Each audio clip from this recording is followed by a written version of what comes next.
नमस्कार विद्यार्थी मित्रांनो, मी अक्षय गोरे. आजच्या व्हिडिओमध्ये आपण येणाऱ्या शिक्षक पात्रता परीक्षेसाठी तसेच CTET आणि टेटसाठी बालमानसशास्त्र व अध्यापनशास्त्र यावरील महत्त्वाचे प्रश्न पाहणार आहोत, जे एक्झाममध्ये विचारले जाऊ शकतात. व्हिडिओ अत्यंत महत्त्वाचा असणार आहे, त्यामुळे लक्षपूर्वक आणि शेवटपर्यंत पहा.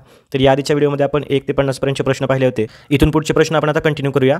तर प्रश्न 54 आहे, भारतीय बालशिक्षणाचे आद्य प्रवर्तक कोण आहेत? उत्तर आहे गिजूबाई बधेका. तर TETच्या परीक्षेमध्ये याआधी पण गिजूबाई बधेका यांच्यावर प्रश्न विचारलेला आहे.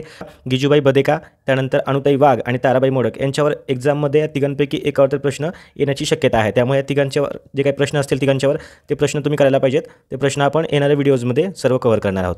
तर पहा, प्रश्न 55, आसुबेल यांनी विकसित केलेले प्रतिमान कोणतं होतं? उत्तर आहे अग्रथ संघटक प्रतिमान आहे. त्यानंतर बुद्धिमापनाचा अनेक घटक सिद्धांत ग्रुप फॅक्टर थेरी कोणी मांडली? उत्तर आहे थर्स्टन यांनी बुद्धिमापनाचा अनेक घटक सिद्धांत ग्रुप फॅक्टर थेरी मांडली होती. त्यानंतर सामान्य व्यक्तीचा बुद्ध्यांक किती असतो? 90 ते 109 पर्यंत सामान्य व्यक्तीचा बुद्ध्यांक असतो. ठीक आहे. 140च्या वर असेल तर तो बुद्ध्यांक कसा असतो? अलौकिक असतो, प्रतिभावान असतो. सामान्य माणसाचा 90 ते 109 पर्यंत बुद्ध्यांक असतो.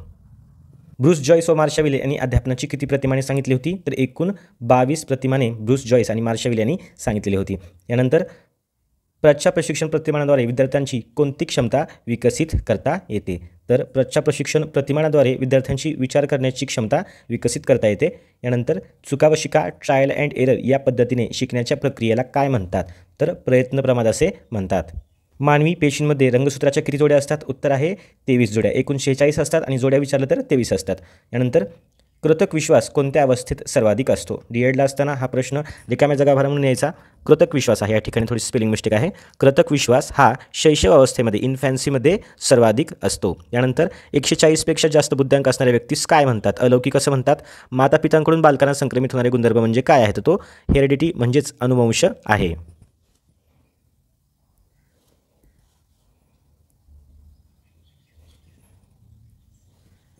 बाल्यावस्थेचा कालखंड कोणता असतो? तर 2 ते 12 वर्ष. 2 वर्षापर्यंत शैशवावस्था असते म्हणजे इन्फॅन्सी. 2 ते 12 वर्ष बाल्यावस्था असते म्हणजे चाइल्डहुड. त्यानंतर 13 ते 19 ही आपली ॲडॉलसेन्स असते. पौगंडावस्था आपण त्याला म्हणतो किंवा किशोरावस्था म्हणतो, किंवा बऱ्याच पुस्तकामध्ये कुमारावस्था हे देखील नाव दिलेलं आहे. त्याच्यामध्ये अजिबात कन्फ्यूज व्हायचं नाही. ठीक आहे. 13 ते 19 ही काय असते? किशोरावस्था किंवा कुमारावस्था असते.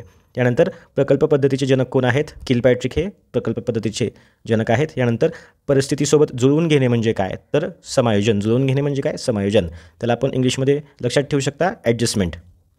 यानंतर संवेदना जेव्हा अर्थ प्राप्त होतो त्याला काय म्हणतात? अवबोध असं म्हणतात. हा प्रश्न एक्झाममध्ये आलेला आहे. संवेदना अधिक अर्थ बरोबर काय? तर अवबोध.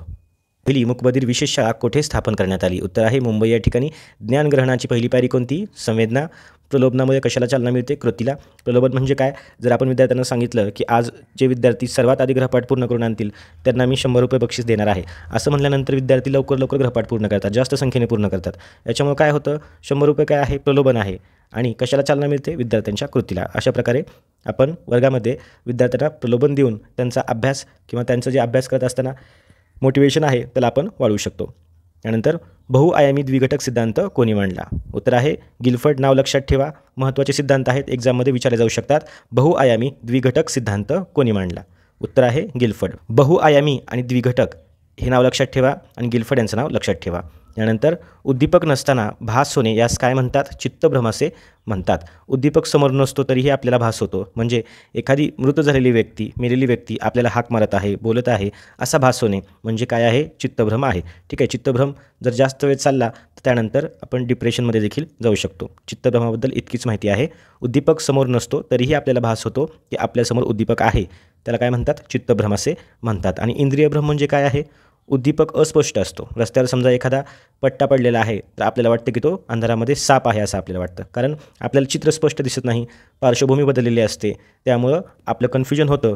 पहा, चित्तभ्रम आणि इंद्रियभ्रम याच्यामधला फरक लक्षात घ्या. चित्तभ्रमामध्ये उद्दीपक नसताना भास होतो आणि इंद्रियभ्रमामध्ये उद्दीपक असतो परंतु बॅकग्राऊंड जो आहे, पार्श्वभूमी जो आहे ती बदललेली असते किंवा अस्पष्ट असते. ही गोष्ट लक्षात ठेवा. यानंतर शून्य प्रगतीचा काळ म्हणजे काय? त्याला आपण पठारावस्था असं म्हणतो. संस्कृत विषयाचा अभ्यास हिंदी विषयाच्या अभ्यासाला पूरक ठरतो. हे कशाचं संक्रमण आहे? धनसंक्रमण आहे. पहा, एखाद्या ठिकाणी शिकलेलं ज्ञान कौशल्य यांचा दुसऱ्या ठिकाणी अभ्यास करत असताना किंवा शिकत असताना आपल्याला जर फायदा झाला तर धनसंक्रमण म्हणायचं, आणि जर तोटा झाला तर ऋणसंक्रमण म्हणायचं. जर आपल्याला फायदा पण नाही झाला आणि तोटा पण नाही झाला तर त्याला शून्य संक्रमण असं म्हणायचं. थोडक्यात सोप्या भाषेमध्ये व्याख्या तुम्हाला सांगितलेली आहे. आपल्या अनुभवांची ज्ञानात्मक बाजू म्हणजे काय? पहा विचाराची एकदम सुंदर व्याख्या तयार केलेली आहे आपल्या अनुभवांची. ज्ञानात्मक बाजू म्हणजे काय तर विचार. प्रेम व सुरक्षितता कोणत्या अवस्थेत गरजेचे असते? शैशवावस्थेमध्ये 2 वर्षापर्यंत गरजेचं असतं. अहम आणि स्वातंत्र्य हे कोणत्या अवस्थेचं वैशिष्ट्य आहे? कुमारावस्था. पहा 13 ते 19 वय आहे. अहम म्हणजे इगो, स्वातंत्र्य म्हणजे फ्रीडम. हे केव्हा पाहिजे असतं? कुमारावस्थेमध्ये. मुलं किंवा मुली किती महिन्यांची झाले की बोलू लागतात? 11 ते 12 महिन्यांची झाले की बोलू लागतात. द्विघटक उपपत्तीचा जनक कोण आहे? स्पियरमन. लक्षात ठेवा, द्विघटक स्पियरमन. यानंतर ज्ञानाची समर्पकता दाखवून देणारी उपपत्ती कोणी मांडली? उत्तर आहे ब्रुनर. यानंतर स्मरण प्रक्रियेतील कोणते घटक आहेत? स्मरण प्रक्रियेमध्ये 3 घटक असतात. पहिला धारणा, दुसरा प्रत्यावहन आणि तिसरा प्रत्याविज्ञान. ठीक आहे, प्रत्यावहन आणि प्रत्याविज्ञान याच्यामध्ये कन्फ्यूज होऊ नका. ठीक आहे, प्रत्यावहन म्हणजे काय? रिकॉल. आणि प्रत्याविज्ञान म्हणजे काय तर रेकॉग्नाइज. ठीक आहे, रेकॉग्नाइज म्हणजे ओळखणे. रिकॉल म्हणजे काय? आठवणे. प्रत्यावहन म्हणजे काय? एखादी गोष्ट, समजा एखादा प्रश्न आहे, एखाद्या प्रश्नाचं उत्तर आठवून लिहिणे, त्याला काय म्हणायचं? प्रत्यावहन करणे. आणि प्रत्याविज्ञान म्हणजे काय? 4 पर्याय असतात, त्यापैकी एक बरोबर पर्याय ओळखणे. ठीक आहे, एवढा फरक लक्षात ठेवा प्रत्यावहन आणि प्रत्याविज्ञानमध्ये. अनुवंशाचे 2 नियम कोणी सांगितले? उत्तर आहे मेंडेल यांनी. विशिष्ट रचनावादी पद्धती कोणी मांडली? जॉन डुई यांनी विशिष्ट रचनावादी पद्धती मांडली. महत्त्वाच्या पद्धती आहेत, महत्त्वाचे सिद्धांत आहेत. व्हिडिओ फक्त पाहू नका. व्हिडिओ पाहता महत्त्वाच्या ज्या काही गोष्टी आहेत स्क्रीनशॉट न काढता सरळ पेन आणि वही घ्या, थोडंसं लिहून घ्या महत्त्वाचे पॉईंट्स. ठीक आहे, एक्झाममध्ये तुम्हाला कामाला येतील. खूप महत्त्वाचा प्रश्न आहे. गरजांचे श्रेणीबद्ध वर्गीकरण कोणी केले? उत्तर आहे अब्राहम मास्लो. ठीक आहे, त्यांनी एक पिरॅमिड टाईप एक आकृती तयार केली होती, ते आपण डीएडच्या पुस्तकामध्ये पाहिली असणार आहे. गरजांचे श्रेणीबद्ध वर्गीकरण कोणी केलं? तर अब्राहम मास्लो यांनी केलं होतं. स्वतःचेच केलेले निरीक्षण म्हणजे काय? आत्मनिरीक्षण म्हणजेच इंट्रोस्पेक्शन होय. किशोरावस्थेला दृढीकरणाचा काळ असं कोणी म्हटलं होतं? तर रॉस यांनी म्हटलं होतं. लक्षात ठेवा, किशोरावस्था दृढीकरणाचा काळ असतो असं रॉस यांचं म्हणणं होतं. यानंतर स्वयंशोधन पद्धतीचे जनक कोण आहेत? TETमध्ये विचारलेला प्रश्न आहे. आर्मस्ट्रॉंग. स्वयंशोधन पद्धतीचे जनक कोण आहेत? आर्मस्ट्रॉंग आहेत. प्रभुत्व अध्ययन उपपत्ती कोणी मांडली? डॉक्टर ब्लूम यांनी प्रभुत्व अध्ययन उपपत्ती मांडली होती. मानसिक वयाची कल्पना कोणी मांडली? मानसिक वय अल्फ्रेड बिने. स्मृती प्रतिमानाची उपपत्तिकार कोण? Jerry Lucas. ठीक आहे, स्मृती प्रतिमान जेरी लुकस. बोधात्मक विकासाचे प्रतिमान. पहा, बोधात्मक विकासाचे प्रतिमान किंवा उपपत्ती कोणी मांडली? ठीक आहे, कॉग्नेटिव्ह डेव्हलपमेंट थेरी ही जीन पियाजे यांनी मांडली होती. बोधात्मक विकास म्हणजे काय? Cognitive development. नाव लक्षात ठेवा. परत एकदा पाहूया आपण. पहा, जेरी लुकस यांनी स्मृती प्रतिमान मांडलं होतं. मानसिक वय अल्फ्रेड बिने. आणि बोधात्मक विकास प्रतिमान कोणाचं? जीन पियाजे यांचं. प्रभुत्वादी उपपत्ती कोणाची?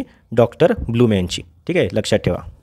1959 साली गिल्फर्ड यांनी मांडलेल्या बुद्धिमत्तेच्या उपपत्तीमध्ये एकूण किती घटक होते? तर एकूण 120 घटक 1959 साली गिल्फर्ड यांनी मांडलेल्या बुद्धिमत्तेच्या उपपत्तीमध्ये होते.